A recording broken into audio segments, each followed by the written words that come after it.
नमस्कार। जय हिंद, जय भारत। जैसा कि पिछले कुछ वीडियोस में मैंने शेयर मार्केट से संबंधित कुछ सूचनाएं आपके लाभ के लिए प्रस्तुत की थी, उसी के अंतर्गत आज मैं शेयर मार्केट से संबंधित कुछ विभिन्न सब्जेक्ट्स को, विषयों को कवर कर रहा हूं। सबसे पहले है शेयरों का डीमैटेरियलाइजेशन।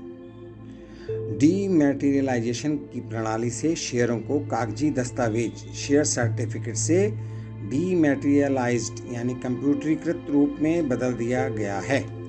यह परिवर्तन न्यासधारी या डिपॉजिटरी द्वारा किया जाता है और निवेशकों के शेयर डीमैट रूप में डिपॉजिटरी के पास रहते हैं।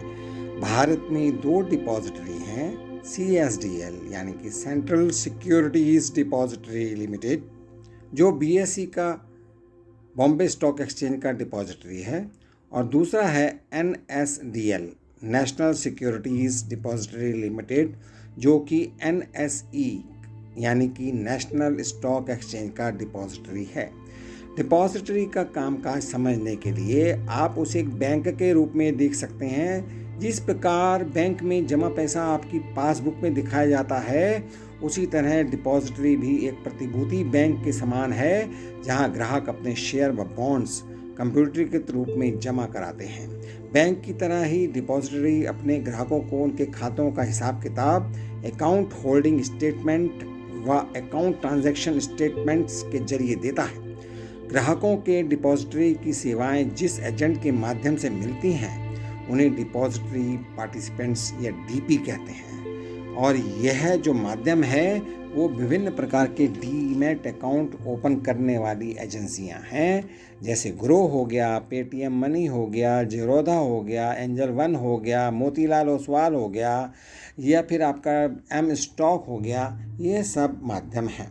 DP का काम, डिपॉजिटरी पार्टिसिपेंट्स का काम बैंक, वित्तीय संस्थान या ब्रोकर करते हैं, और इनके पास अपने डीमैट शेयर जमा कराना या निकालना बैंक खाते के संचालन जैसा ही होता है।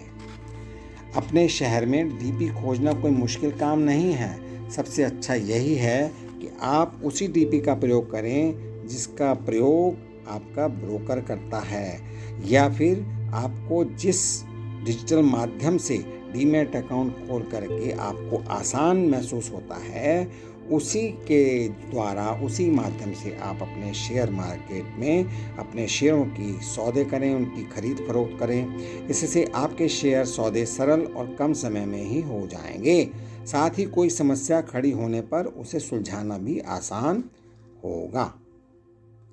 DP के पास अपने शेयर डीमैट कराने की प्रक्रिया भी आसान है। किसी DP के पास डीमैट अकाउंट खोलने के बाद आपको बस अपने शेयर सर्टिफिकेट रद्द करके DP को सौंपने हैं। साथ ही आपको एक डीमैट रिक्वेस्ट फॉर्म भरकर देना है, जिससे आपके शेयरों को फोलियो संख्या या फोलियो नंबर, सर्टिफिकेट नंबर व अन्य विवरण एंट्री किया जाता है। इसके बाद इन शेयरों को डीमैट रूप में बदलने के लिए DP आपका यह रिक्वेस्ट फॉर्म उस कंपनी या उसके रजिस्ट्रार व हस्तांतरण एजेंट को भेज देता है। शेयरों के डीमैट रूप में परिवर्तन हो जाने पर ये DP के पास आपके खाते में जमा हो जाते हैं। आमतौर पर इस पूरी प्रणाली में लगभग 1 महीना लगता है। डीमैट खाता खोलने व उसके संचालन से संबंधित विस्तृत जानकारी के लिए आप अपने DP से संपर्क कर सकते हैं। परंतु मेरा यह कहना है साथियों, आजकल डिजिटल माध्यम के थ्रू विभिन्न प्रकार के डीमैट खोलने की संस्थाएं, वित्तीय संस्थाएं बन गई हैं, और प्रत्येक बैंक, चाहे ICICI बैंक हो, चाहे बैंक ऑफ महाराष्ट्र हो, चाहे SBI हो, चाहे आपका पंजाब नेशनल बैंक हो, सभी बैंक भी अपना डीमैट अकाउंट खोल करके कस्टमर को यह घर बैठे सुविधा दे रहे हैं।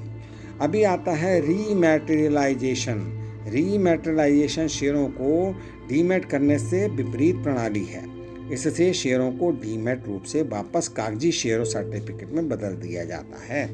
और यह मैं जो आपको बता रहा हूँ, यह मैं उस संबंध में बता रहा हूँ जो कि प्राचीन समय में, पुराने समय में जो शेयर होल्डर्स थे, वो अपने पेपर के रूप में, सर्टिफिकेट के रूप में, हार्ड कॉपी के रूप में अपने पास शेयर सर्टिफिकेट रखते थे, और यदि उनके पास आज भी ये शेयर सर्टिफिकेट हैं तो उनको रीमैटेरियलाइजेशन करा सकते हैं या डीमैटेरियलाइजेशन करा सकते हैं। आपको ऐसा करने की पूरी स्वतंत्रता है। इसके लिए आपको केवल डीपी को अपने शेयरों के रीमैटेरियलाइजेशन के लिए आवेदन देना है। डीपी यह आवेदन डिपॉजिटरी तक पहुंचाएगा, जो यह सूचना आगे कंपनी या उसके रजिस्ट्रार व हस्तांतरण एजेंट को देगा। इसके बाद कंपनी नई फोलियो संख्या व डिस्टिंक्टिव संख्या वाले शेयर सर्टिफिकेट आपको भेज देगी। परंतु मेरे साथियों, मेरे इन्वेस्टर्स, मेरे निवेशकों और मेरे भारत देश के वासियों, अभी इस प्रकार से पेपर रूप में सर्टिफिकेट रखने की भी आवश्यकता कम हो गई है। परंतु कुछ बुजुर्ग इसको मानते हैं कि उनके पास पेपर रूप में ये सर्टिफिकेट होने चाहिए, तो वो डीमैटेरियलाइजेशन या रीमैटेरियलाइजेशन करा सकते हैं। और कागजी रूप में यदि आपके पास शेयर सर्टिफिकेट हैं तो उसको डीमैटेरियलाइजेशन कराते हैं, उसके लाभ क्या क्या हैं तो ये है भी मैं आपको बता देता हूँ। इसका डीमैटेरियलाइजेशन कराने का सबसे बड़ा लाभ ये है कि जब आप डीमैट शेयर खरीदते हैं तो इस बात का कोई खतरा नहीं रहता कि शेयर नकली है, झूठे हैं या चुराए हुए हैं। डीमैट शेयरों के हस्तांतरण पर कोई स्टैम्प शुल्क भी नहीं भरना पड़ता और ना ही कोई लंबा चौड़ा ट्रांसफ़र फॉर्म भरना पड़ता है। अतः निवेशक को पैसे के साथ समय और सिरदर्दी की भी बचत हो जाती है। डीमैट प्रणाली से छोटे निवेशकों को बहुत लाभ हुआ है, क्योंकि अब वे महंगे शेयर कम संख्या में खरीद सकते हैं। पहले इन महंगे शेयरों का मार्केटेबल लॉट को खरीदने के लिए बड़ी राशि की आवश्यकता होती थी। इसी तरह छोटे निवेशक अब अपने ऑड लॉट या कम संख्या के शेयर आसानी से चालू भाव पर बेच भी सकते हैं और खरीद भी सकते हैं। डीमैट शेयरों का एक अन्य बड़ा लाभ यह है कि इनमें नामांकन की सुविधा उपलब्ध है। यदि मेरे को कुछ हो जाता है तो मेरे द्वारा नामांकित व्यक्ति को वह पैसा, वह धनराशि, वह शेयर ट्रांसफ़र कर दिए जाएंगे। कानून के अनुसार कोई व्यक्ति डिपॉजिटरी खाता होने की स्थिति में ही नामांकन फॉर्म भर सकता है। अगर खाता एक से अधिक लोगों के नाम में हो तब भी नामांकन फॉर्म भरा जा सकता है। खाते के एक धारक की मृत्यु होने पर खाते के शेयर जीवित धारक के अलग खाते में चले जाते हैं। अगर उसका अलग खाता ना हो तो उसे यह शेयर प्राप्त करने के लिए अपना अलग खाता खोलना पड़ता है। अर्थात कहने का तात्पर्य यह है कि जिस व्यक्ति को मैं नामांकित करूंगा उसका अलग से डीमैट अकाउंट होना चाहिए, ताकि यह शेयर उसके अकाउंट में ट्रांसफ़र कर दिए जाएं। नामांकित व्यक्ति को शेयर तभी मिलते हैं अगर खाते के सभी धारकों की मृत्यु हो जाए। पर नामांकन सुविधा कंपनियों, हिंदू अविभाजित परिवारों, साझेदारी वाली फर्म, ट्रस्ट आदि के लिए उपलब्ध नहीं है। ये बात ध्यान रखिए, मैं फिर से रिपीट करता हूँ, यह नॉमिनेशन की सुविधा किसी कंपनियों को, हिंदू अविभाजित परिवारों को, साझेदारी वाली फर्म को, ट्रस्ट को आदि को यह उपलब्ध नहीं है। डीमैट शेयरों की स्थिति में अपना पता बदलने पर आपको उन सभी कंपनियों को सूचित करने की आवश्यकता नहीं है जिनमें आपने निवेश किया है या इन्वेस्ट किया है। आप केवल डीपी को सूचित करें और वहां से ये जानकारी उन सभी कंपनियों तक पहुंचा दी जाएगी। डीमैट की यह एक बहुत बड़ी सुविधा है। डीमैट शेयरों पर मिलने वाले बोनस व राइट शेयर बिना किसी विलंब के आपके खाते में जमा हो जाते हैं। पहले इन शेयरों के सर्टिफिकेट निवेशकों तक पहुंचने में कई सप्ताह लग जाते थे और इनके खो जाने, गलत पते पर पहुंचने का या गलत हाथों में पड़ जाने का खतरा भी बना रहता था। और आजकल तो जो डिजिटलाइजेशन हुआ है, आप अपने डीमैट अकाउंट में जब शेयर खरीदते हैं तो अपने अकाउंट से पैसे पेमेंट कर सकते हैं, और जब आप इनको बेचते हैं तो बेचने के बाद आपके पैसे तुरंत एक दिन के अंदर ही आपके अकाउंट में क्रेडिट हो जाते हैं। अभी जो यह कंप्यूटर का कारोबार बढ़ा है, वो कंप्यूटरीकृत तरीके से ये शेयर मार्केट पर क्या प्रभाव पड़ा है, इस कारोबार पर क्या असर पड़ा है, वो भी मैं आपको बताना चाहता हूँ। स्टॉक एक्सचेंज में खड़े होकर बोली लगाने की जगह अब बोल्ट व नीट प्रणालियों से शेयरों का कारोबार होता है। बोल्ट बीएसई की कंप्यूटरीकृत कारोबार प्रणाली है और नीट एनएसई की कार्य प्रणाली है। इन प्रणालियों की सहायता से अब शेयरों का कारोबार एक भारत व्यापी स्वचालित कंप्यूटरीकृत नेटवर्क के माध्यम से तत्काल हो जाता है। ब्रोकर अब स्टॉक एक्सचेंज में जाने की जगह अपने कार्यालय में लगे कंप्यूटर से अपने ग्राहकों के लिए शेयर खरीदते हैं और बेचते हैं। यह कारोबार सोमवार से शुक्रवार प्रातः 9:15 से लेकर के शाम को 3:30 बजे तक चलता है। कंप्यूटरीकृत कारोबार के कई लाभ हैं। इससे पहले तो इससे मुंबई में बैठे लोगों को अन्य लोगों की अपेक्षा मिलने वाला फ़ायदा कम हो गया, क्योंकि पहले क्या था, मुंबई में रहने वाले लोगों को तुरंत पता लग जाता था क्या कि शेयर का भाव ज़्यादा बढ़ा है, किसका कम हुआ है। तो जिसका भाव कम हुआ होता था वह तुरंत खरीद लेते थे और जिसका भाव बढ़ जाता था उसको तुरंत बेच देते थे। लेकिन अभी कंप्यूटरीकृत सिस्टम हो जाने से यह किसी कोने में, भारत के किसी कोने में बैठा व्यक्ति भी, निवेशक भी, इन्वेस्टर भी उसके भाव को तुरंत देख सकता है। अगर ज़्यादा हो गया तो बेच सकता है, कम हो गया तो तुरंत खरीद सकता है। अब देश के किसी भी कोने में बैठा निवेशक या व्यापारी बोल्ट व नीट कंप्यूटर के जरिए मुंबई में काम करने वाले व्यापारियों की तरह ही अपना व्यापार कर सकता है, कारोबार कर सकता है, शेयरों की खरीद फरोख्त कर सकता है। अब निवेशक भी इन प्रणालियों के जरिए शेयर खरीदने या बेचने का ऑर्डर दर्ज कर उसे तुरंत पूरा होते देख सकते हैं। इससे शेयरों के कारोबार में बहुत वृद्धि हुई है। कंप्यूटरीकृत प्रणालियों से निवेशकों और व्यापारियों का विश्वास व हौसला भी बहुत बड़ा है।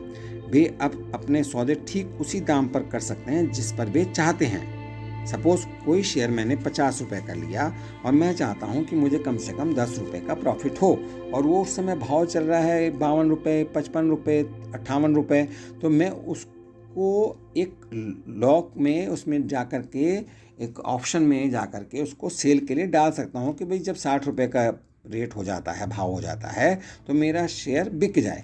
तो इस कंडीशन में क्या होता है कि जब आपका रेट, शेयर का भाव 60 पर पहुंचता है तो आपका वह शेयर 60 रुपये के हिसाब से बिक जाता है। परंतु यहाँ समझने वाली बात यह है कि यदि जिस दिन आपने शेयर 60 रुपये का बिक गया, लेकिन उसी दिन अगर वो भाव बाद में 62 या 65 रुपये पर पहुंच जाता है, तो उसके लिए आपको अफसोस नहीं करना चाहिए, क्योंकि आपने अपने निश्चित किए गए भाव को 60 रुपये को पा लिया है। इस तरह शेयरों के कारोबार में अब पहले से कहीं अधिक पारदर्शिता भी आई है। अब मैं आपको बताना चाहता हूं कि फ्यूचर एंड ऑप्शन क्या होता है। F&O, future and option. Bharat में फ्यूचर एंड ऑप्शन कारोबार पारंपरिक बदला प्रणाली के समाप्त हो जाने के बाद वर्ष 2001 में शुरू हुआ था। फ्यूचर व ऑप्शन अनुभवी व्यापारियों व सट्टेबाजियों का काम है। हम आम निवेशकों को इससे दूर रहने की सलाह देता हूँ, क्योंकि इसमें 100 में से 90 लोग हानि उठाते हैं, नुकसान उठाते हैं। फ्यूचर व ऑप्शन में हमेशा आम निवेशकों या साधारण निवेशकों या मध्यम वर्गीय निवेशकों को, इन्वेस्टर्स को दूर रहना चाहिए। परंतु समझने के लिए मैं आपके समक्ष प्रस्तुत करता हूं कि फ्यूचर ऑप्शन, आप अपने शेयर दलाल के कार्यालय में फ्यूचर व ऑप्शन कारोबार के लिए एक अलग कंप्यूटर देखेंगे। भारत में नकद बाजार को सट्टा यानी कि फ्यूचर बाजार से अलग रखा गया है। नकद बाजार में आप जिस दिन सौदा करेंगे उसी दिन आपको रकम चुकाकर शेयरों की डिलीवरी लेनी पड़ेगी या पड़ती है। इसी तरह अगर शेयर बेचते हैं तो आप उसी दिन शेयरों की डिलीवरी देकर अपना पैसा ले लेते हैं। पर फ्यूचर बाजार में केवल सौदे में हुए लाभ या नुकसान का नकद भुगतान किया जाता है। फ्यूचर्स बाजार में केवल कुछ चुनिंदा शेयरों का ही कारोबार किया जाता है और इन शेयरों का चयन, सिलेक्शन एक्सचेंज द्वारा उनकी उपलब्ध मात्रा, मार्केट कैपिटलाइजेशन व खरीदे या बेचे गए शेयरों की संख्या के आधार पर किया जाता है। इन चुने हुए शेयरों की एक तय संख्या को मिलाकर एक कॉन्ट्रैक्ट बनता है। उदाहरण के लिए मान लीजिए फ्यूचर बाजार में हिंदुस्तान लीवर के कॉन्ट्रैक्ट में शेयरों की संख्या 1000 तय की गई है, तब फ्यूचर बाजार में व्यापारी 1000 या उससे गुणा किसी संख्या में ही हिंदुस्तान लीवर के शेयर फ्यूचर्स खरीद और बेच सकते हैं। फ्यूचर बाजार में आपको खरीदे गए शेयरों के पैसे नहीं देने पड़ते, आप केवल मार्जिन मनी अदा करते हैं, जो आपके खरीदे गए शेयरों के कुल मूल्य का 10 से 20% हो सकता है। विभिन्न कॉन्ट्रैक्टों का मार्जिन मनी समय समय पर एक्सचेंज द्वारा तय किया जाता है। वर्तमान में भारतीय बाजारों में 1, 2 या 3 महीने के लिए कॉन्ट्रैक्ट खरीदे जा सकते हैं, जिसे आप कॉन्ट्रैक्ट की अवधि समाप्त होने से पहले कभी भी स्क्वायर ऑफ कर सकते हैं। अगर आप ऐसा नहीं करते तो कॉन्ट्रैक्ट की अवधि के आखिरी दिन, प्रायः महीने का आखिरी गुरुवार, बाजार बंद होने के भाव पर एक्सचेंज आपका कॉन्ट्रैक्ट समाप्त कर देता है। फ्यूचर कारोबार शेयर व्यापारियों के लिए बहुत आकर्षक माना जाता है, क्योंकि आज के परिवेश में 1000 अथवा 1 लाख रुपए का मार्जिन मनी चुकाकर व्यापारी उससे कई गुना मूल्य के शेयर खरीद सकते हैं। पर यह दोधारी तलवार है, जिसमें अधिक लाभ के चक्कर में भारी नुकसान भी झेलना पड़ सकता है। अगर आप फ्यूचर्स में अपना हाथ आजमाना चाहते हैं तो स्टॉप लॉस ऑर्डर का प्रयोग करें, जिससे आपको कम से कम नुकसान हो। पर इसके बावजूद फ्यूचर बाजार में कई व्यापारी बहुत रुपया गंवा बैठते हैं। अब आता है ऑप्शन। ऑप्शन भी एक प्रकार का फ्यूचर्स कारोबार है। जब आप किसी कॉन्ट्रैक्ट पर ऑप्शन खरीदते हैं तो आप कॉन्ट्रैक्ट की अवधि समाप्त होने से पहले उसे किसी भी ऐसे दाम पर खरीदने या बेचने के लिए अधिकार के लिए एक प्रीमियम चुकाते हैं, जिस दाम से आपको लाभ हो या आपका नुकसान कम से कम हो। अगर आप कॉन्ट्रैक्ट को समाप्त करने के इस ऑप्शन यानी विकल्प का प्रयोग नहीं करते तो ज़्यादा से ज़्यादा आपको उस प्रीमियम का नुकसान होगा जो आपने ऑप्शन खरीदने के लिए चुकाया था। अतः फ्यूचर्स की अपेक्षा ऑप्शन अधिक सुरक्षित है, क्योंकि फ्यूचर्स में नुकसान की कोई सीमा नहीं होती। ऑप्शन सौदे के एक ओर इसे खरीदने वाला व्यक्ति होता है तो दूसरी ओर ऑप्शन राइटर होता है। सैद्धांतिक रूप से देखें तो ऑप्शन खरीदने वाले व्यक्ति की देयता केवल प्रीमियम तक सीमित होती है, जबकि ऑप्शन राइटर की देयता की कोई सीमा नहीं होती। ऑप्शन मूलतः 2 प्रकार के होते हैं, कॉल ऑप्शन व पुट ऑप्शन। जो लोग शेयर बाजार या जिस शेयर को वे खरीदना चाहते हैं उस शेयर में तेजी की उम्मीद रखते हैं, वे आमतौर पर कॉल ऑप्शन खरीदते हैं। दूसरी ओर मंदी की उम्मीद रखने वाले लोग पुट ऑप्शन खरीदते हैं। ऑप्शन कारोबार बहुत जटिल होता है, जिसमें बहुत अनुभव की आवश्यकता होती है। शेयर बाजार में नए निवेशकों को इससे दूर रहने की सलाह दी गई है। अभी आता है फंडामेंटल एनालिसिस या मूलभूत विश्लेषण। कई निवेशक शेयरों में पैसा लगाने से पहले इस तकनीक का प्रयोग करते हैं। ये निवेशक शेयर खरीदने से पहले कंपनी की बिक्री, कंपनी का मुनाफा, प्रॉफिट, लाभांश, डिविडेंड और अन्य इकोनॉमिकल इश्यूज, आर्थिक मुद्दों का अध्ययन करते हैं। इन तथ्यों के आधार पर वे ये अनुमान लगाते हैं कि उस शेयर का सच्चा या वाजिब दाम क्या होना चाहिए, और इसी दाम को शेयर का मूलभूत मूल्य या इंट्रिंसिक वैल्यू मानते हैं। इस मूल्य के अनुसार वे देखते हैं कि बाजार में शेयर का दाम ज़्यादा चल रहा है या कम चल रहा है। ऐसे निवेशक कम दाम पर शेयर खरीदते हैं और ज़्यादा दाम पर उन शेयरों को बेच देते हैं और अपना पैसा बनाकर निकल जाते हैं। तकनीकी विश्लेषण, टेक्निकल एनालिसिस। कुछ निवेशक शेयर खरीदने या बेचने से पहले उनका तकनीकी विश्लेषण, टेक्निकल एनालिसिस करते हैं। ये लोग शेयर के दाम में आए पिछले उतार चढ़ाव के आधार पर अंदाज़ा लगाते हैं, आइडिया लगाते हैं कि भविष्य में उस शेयर का क्या दाम हो सकता है या क्या होगा। ये लोग शेयर के बदलते दाम को चार्ट या ग्राफ की मदद से दर्ज करते हैं। तकनीकी विश्लेषकों का मानना है कि ऐसे चार्ट या ग्राफ से उन्हें शेयर के भाव का नियमित प्रतिरूप मिल जाता है, जो अक्सर भविष्य में खुद को दोहराता है। इस तरह भविष्य के भाव का अंदाज़ा लगाकर उसके अनुसार शेयर खरीद या बेचकर ये निवेशक मुनाफा बना सकते हैं और बनाते हैं। तकनीकी विश्लेषक कंपनी के मुनाफे, लाभांश, बिक्री आदि तथ्यों को अनदेखा करते हैं। उनका मानना है कि ये सब चीज़ें बाजार में शेयर के भाव में पूरी तरह झलकती हैं। तकनीकी विश्लेषण सट्टेबाजों और कम समय के लिए पैसा लगाने वालों के लिए ही उपयुक्त रहता है। ऐसे विश्लेषण के आधार पर कोई भी दीर्घकालीन निर्णय लेना मुश्किल होता है। दीर्घकालीन निवेश का आधार हमेशा मूलभूत विश्लेषण पर ही होना चाहिए। इन्हीं शब्दों के साथ जो मैंने आपके समक्ष रखे, और इसमें आपको मैंने शेयर मार्केट से संबंधित बहुत ही अच्छी बातें बताई, जिसके अंतर्गत डीमैटेरियलाइजेशन और रीमैटेरियलाइजेशन ऑफ शेयर, डीमैटेरियलाइजेशन के लाभ, कंप्यूटरीकृत बिजनेस और फ्यूचर एंड ऑप्शन, उसके लाभ, उसके नुकसान और उसके अतिरिक्त मूलभूत विश्लेषण क्या होता है, फंडामेंटल एनालिसिस जिसको कहते हैं, और तकनीकी विश्लेषण क्या होता है जिसको टेक्निकल एनालिसिस कहते हैं। उसके हिसाब से आप अपने शेयरों का चुनाव कर सकते हैं और अपने पसंदीदा शेयर जो कि आपको प्रॉफिट देंगे उसका सिलेक्शन करके उस कंपनी के शेयरों को खरीद सकते हैं। इन्हीं शब्दों के साथ मैं आपसे विदा लेता हूँ। आपके लिए शुभकामनाएं करता हूँ। आप खुश रहें, मस्त रहें, व्यस्त रहें और स्वस्थ रहें। और माँ लक्ष्मी की कृपा आपके ऊपर बनी रहे, धन की कोई कमी ना हो और धन हमेशा आपके घर में प्रवेश करता रहे। Happy trading. नमस्कार। जय हिंद, जय भारत।